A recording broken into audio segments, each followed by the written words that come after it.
Do a Cliff Notes version of chapter 11 because there is so much to it. This whole chapter is a prophecy that was given to Daniel to tell him what was to come.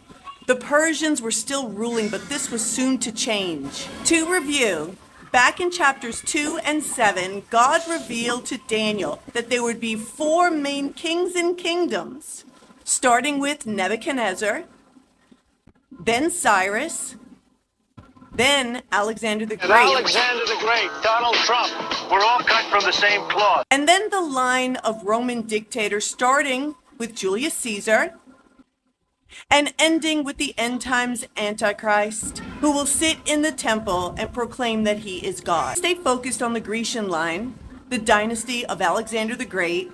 4 kings would evolve from that kingdom also.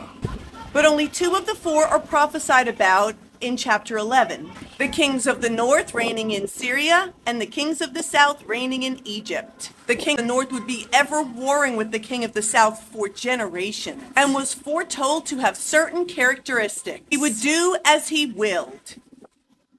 He would be vile. He would come in talking about peace. He will do as his fathers have not done. He would be a warmonger. He will stir up his power and courage against the king of the south with a great army, but be stopped by a western king, and then take it out on the people of Judea.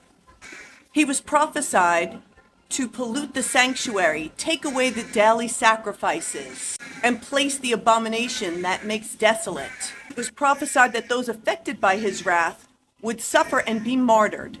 He goes on to say that the king of the north would exalt himself. Better than me. Nobody knows politicians better than I do. Nobody knows more about taxes than I do. Nobody knows more about debt than I do. Nobody knows the system better than me, which is why I alone can fix it. And not worship other gods, but honor them.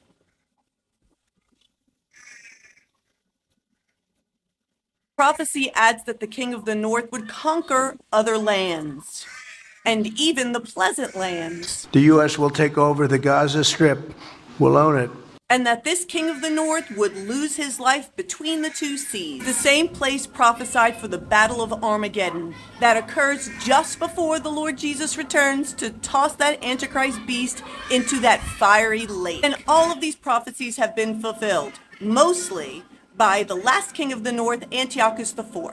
But it was a dual prophecy. So we are seeing and will see all of the fulfillment of these prophecies again by this end times Antichrist. How do we know it was a dual prophecy? Because in Matthew 24, Jesus said, when you see the abomination of desolation. And Jesus wasn't talking about Antiochus because Antiochus had already been dead for over 100 years. So the end times Antichrist will fulfill all of these prophecies. And as you can see, Trump is well on his way to doing this. Future things to look for: the persecution of the Jews in the United States, and his sitting in the temple as the abomination, perhaps with his own blood. I hope this Cliff Notes version helped to clarify.